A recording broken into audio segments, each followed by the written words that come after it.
Hey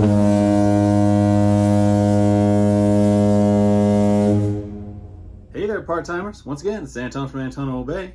Thank you guys for stopping by the collection room, which is not really a collection room anymore.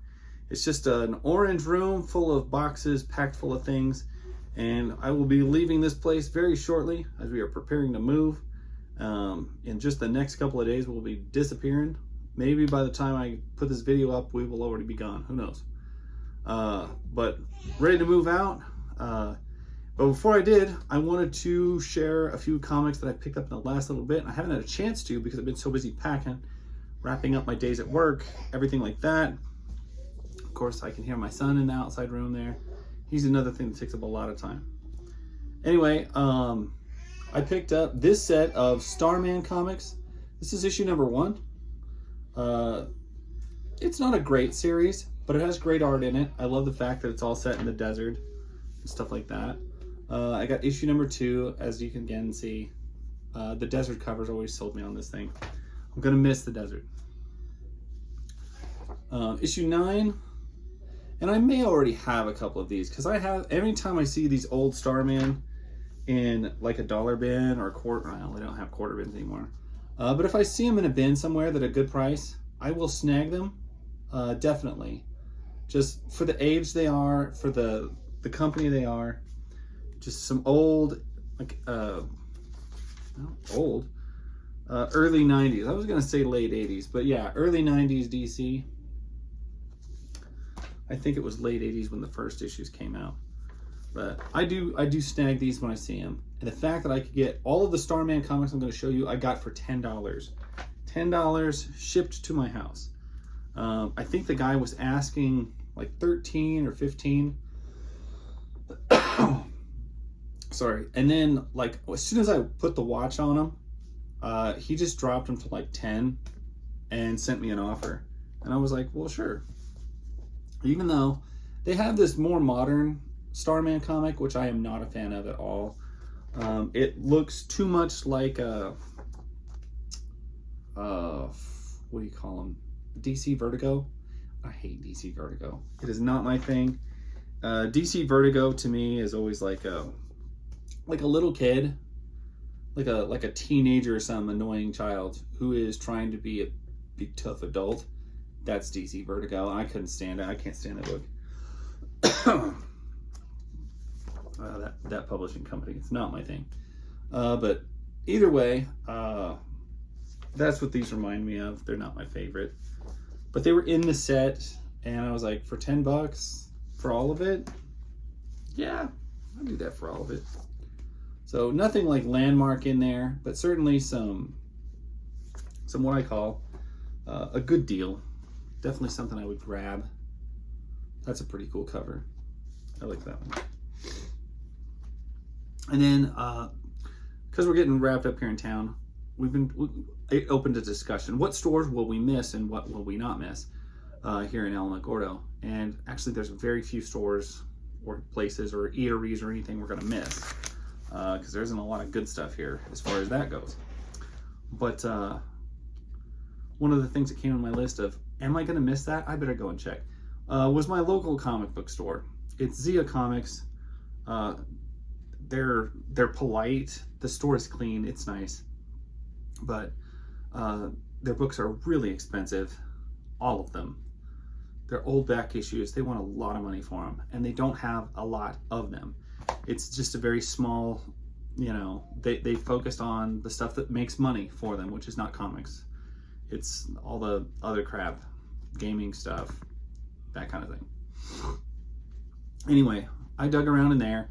Wasn't really expecting to find anything, because usually if I find some old weird back issue that I want, they want like $5 for it. Never ceases to amaze me what they can ask for a comic. But in my vicinity, close to Mexico, it's like, sorry, lost you for a minute there. Anyway, one of the things that I was able to pick up at my local LCL was X-Men Adventures, and this was kind of my first introduction to X-Men.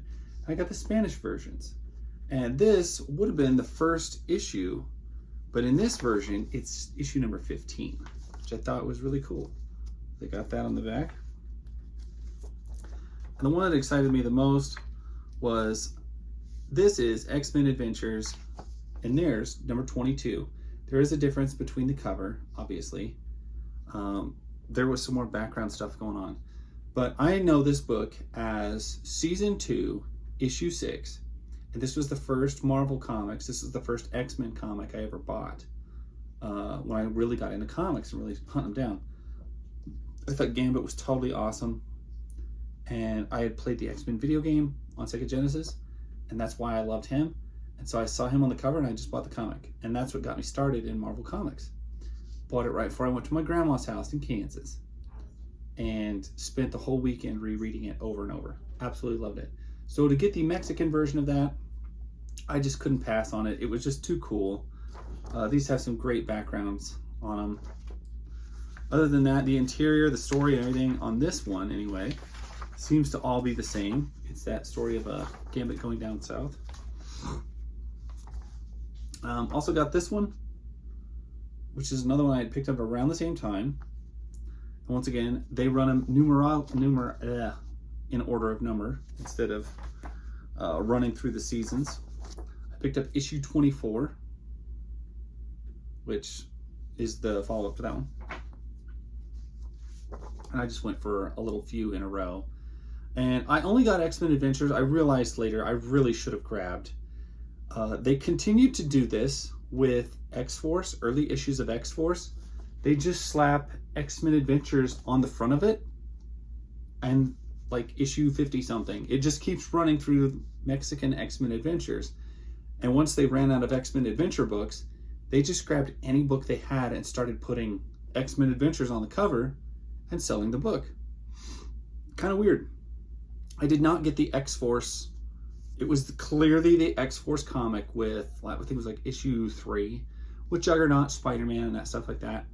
But it had X-Men Adventures on the cover instead of X-Force. Released way later. Very odd. Anyway, didn't think to get them. Totally should have got them.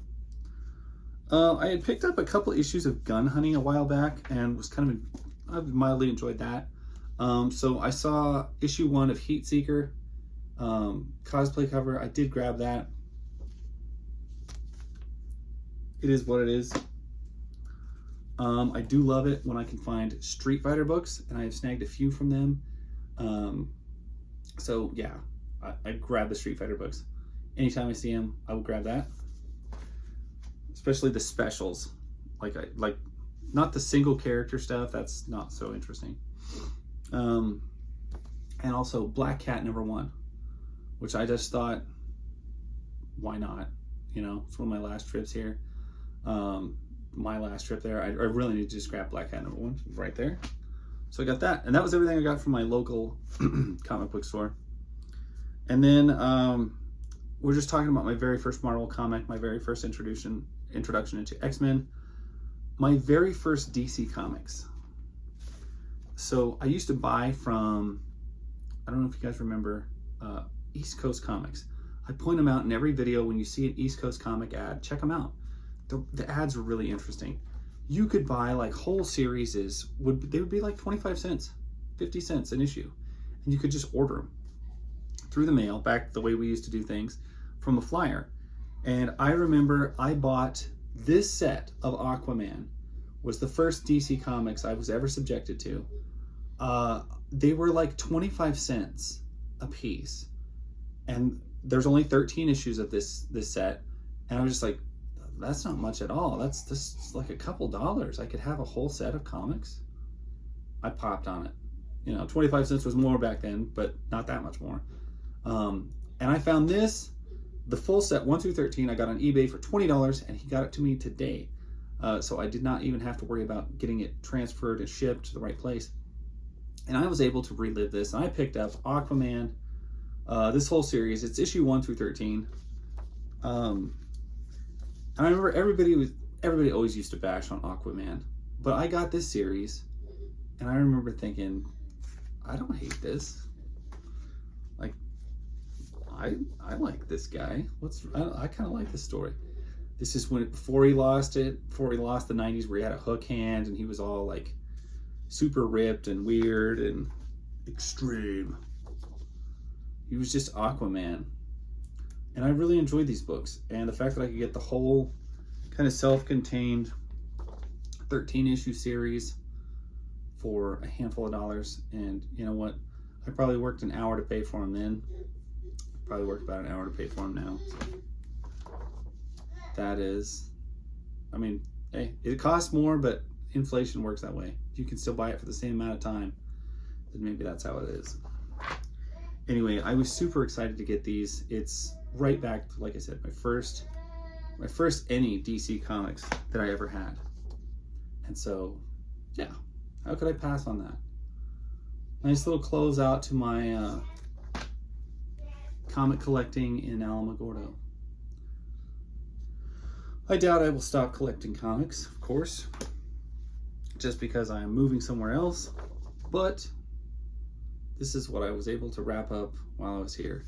And since I have been here, I have had, like, I started my channel in New Mexico, and I bought so many comics here. I've gotten collections, store inventories, so many comics that I never thought I would own that many comics.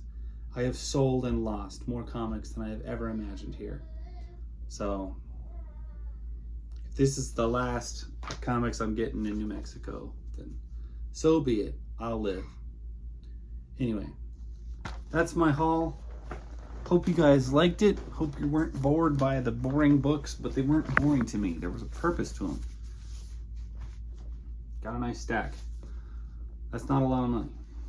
Didn't spend a lot. Anyway, I greatly appreciate it. I appreciate all the views. I appreciate all the time you guys have given me. Spending time in this room with me, doing videos, watching my stuff. I don't really know where it goes. I don't know if the channel picks up when I'm in Kansas. I gotta find a job. I gotta do a bunch of stuff when I get there, and I gotta, of course, I gotta move and unpack, which could be a process of itself.